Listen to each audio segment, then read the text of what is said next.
Oluguudo luno okugwamu ab'ekitongole ekivunaanyizibwa ku by'enguudo mu ggwanga ekyayonora babadde babakanye n'eddimu ery'okukola omugga Kyojja n'ekigendererwa eky'okugusitula gutuukane n'omutindo era nga gwakumalawo ensimbi eziwerera ddala obuwumbi 2 n'obukadde 600. Oluguudo luno lwakyabakuza Mitete Kaliro okusinga lutambuza balimi b'emmwanyi, matooke ko n'abasuubuzi b'ente n'abantu ba bulijjo era ng'olunaku lwa leero abatuuze bakeeredde mu kyekango omugga Kyojja ate bwe Gubomose ne gugwamu wadde nga gubadde gukyakolebwa. Abatuuze obuzibu babutadde kubaweebwa mulimu gw'okukola omugga guno be balumiriza okukozesa ebigoma ebitatuukanye na mutindo. Okutuuka twasanga ekintu ekyo bali mu kinsitolingamu kiteekamu nga kozesa excavator n'esindika ettaka baziike ekintu kino kibeeremu munda nekyefunya netubagala ekiro ekintu nga kinafu ne bakijjamu ne bakizza wali ebbali baddamu ne bakiyunga buto ne bakizzaabo kati bazzeemu ne bakiziika ate era kyafundikira kikoze ekintu kyekimu kitegeeza guno mulundi gwakubiri ng'ekintu kye bakinsitolingamu ne kigaana. Kati abo baakoze bye baakola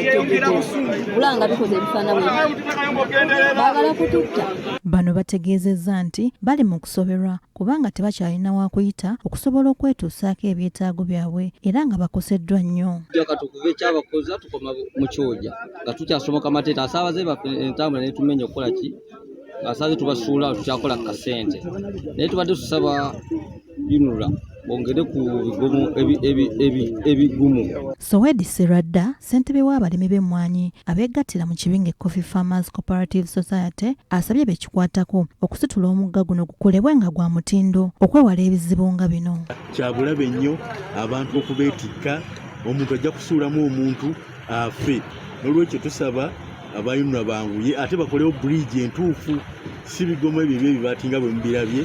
Gorete Namugga omubaka wa Mawogola South obuzibu abutadde ku bakontrakita abaaweebwa omulimu guno kyokka ne bakola omulimu gadde bengalye ekiviirako ssente z'omuwi w'omusolo okutokomoka. Omulimu nga mugulaba olutindo lwaguddemu amabaati ge baataddemu badidde ebigoma amabaati agakwata enseenene bagokalwamu ebigoma ssente ziri wano ezatokomose naye nga kyannaku nnyo abantu balowooza Ssembabulo ojja n'okolerawo byonna byagala n'ogenda kugenda tetugenda kukkiriza mirimu gya kiboggwe. Omwogezi w'ekitongole kyayonora mu ggwanga Alan Ssempeebwa gwe tufunidde ku lukomo lw'essimu atangaazizza ku kyaviiriddeko omugga guno okubomoka era n'agumya abatuuze nti kontrakita akola butaweera okulaba ng'embeera edda mu nteeko. Kontrakita ono agenda mu maaso n'emirimu gye era ku ground kwali kakasizza nti kwali ku site agenda kulaba nga ateekawo ebigoma ebineneko ddala binatambuza amazzi obwawo n'okwongera okusitula oluguudo olwo lwambusaako mu bbanga ate yaleeta amayinja rockfield okwongerako layers oluguudo olwongera okukola okwambukako mu bbanga okulaba nti singa wabaawo amataba gonna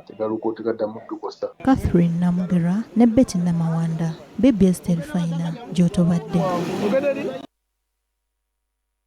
Abakulembeze ba disitulikiti y'e Kalungu bawanjagidde gavumenti okubongera ku nsimbi ezikola enguudo kubanga bayita mu kusoomoozebwa okw'amaanyi. Bano bagamba nti abatuuze baabwe basanga okusoomoozebwa